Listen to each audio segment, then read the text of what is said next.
Hi M-Peeps and fitness friends, Stacy here again with your Functional Move Friday. So we've been talking about mobility through the month of March, and we're going to move our way down through the body, so we're going to talk a little bit about hips today. Our hips are very important joints. They're ball and socket, so like our shoulder, they should be able to move through full range of motion, but most of the time we only think of our hips as moving forward and back and side to side. So today we're going to talk a little bit about mobility as well as strengthening those hips, since they're so important for our functional stability for our core and the rest of our body.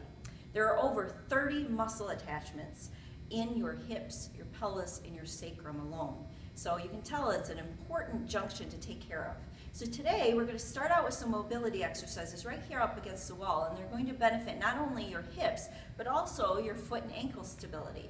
We're going to be working in several different planes of motion, and don't be afraid to play around with your positioning as you do this. So we're going to come up against the wall and just place our hands flat on the wall and take a couple steps away so we're in a nice supported position.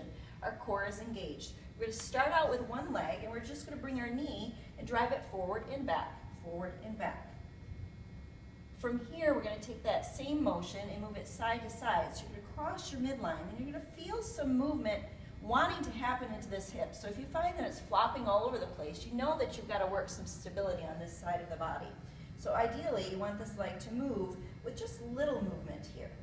From here, you're going to take it across the body and open. So in more of a revolving or rotating motion. So we're going to do that on both sides, and as you can see while I'm moving, it's also affecting the way my ankle moves, which is in the same planes of motion that you would encounter on a multi-terrain surface as you're walking outside. So from here, we're going to work all the way through those motions, but freestanding. So you're going to do both sides up against the wall, then you'll come here, you'll step and bring a knee up. Then you're going to take it, rotate it all the way back, and bring it back to center. And then the opposite leg's going to lift up, rotate all the way back, and back to center. Again, focusing on keeping that core stable and keeping your feet engaged and grounded in the floor. Now we get to work a little bit with coordination. So that same type of motion we're going to take to the front of the body as we circle through the hips one at a time. And remembering to come across the body first before you open up, so you're getting that full internal and external rotation of the hips. Once you've got this down, it's time to play. So you're going to take your opposite arm and bring it in a big circle, incorporating the entire body, stability and mobility, all working together as a process. Now this one takes practice, folks, so don't be afraid if you don't get it the first time around. Now as we talked about mobility and stability, we need to be focused on how much strength we have in those hips. Anytime we come into that single leg movement and we propel ourselves forward into a walking motion, all these hip muscles have to be engaged and strong. So one of the ways to test and to strengthen it is with a pelvic lift. So it's just a lift of the hips, and what I'm going to have you do is you're going to place your hands at your low back to start and just feel those muscles side to side as you kind of shift your hips up and down.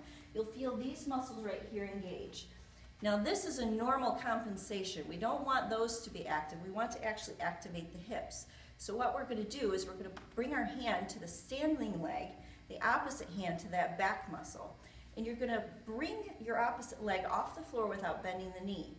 To do this, you're dropping this hip down and engaging through those hip muscles along the outside of your leg. And again, if you feel a lot of activation here, it means you're compensating and can't get that firing action to happen in that standing leg. So we'll do that on one side, and then you'll do the same thing on the opposite. Hand on the standing hip, the other hand on the low back, and press that hip down and up. Press down through the leg and up. Now as you progress, you can bring yourself up onto a block or even on an unstable surface like a towel or one of our Bosus to do that same engagement and really get that power back in your hips. So hope you enjoy these different tips and tricks that you can take home with you. Explore with them and play around and see what your body can do once it gets mobilized once again.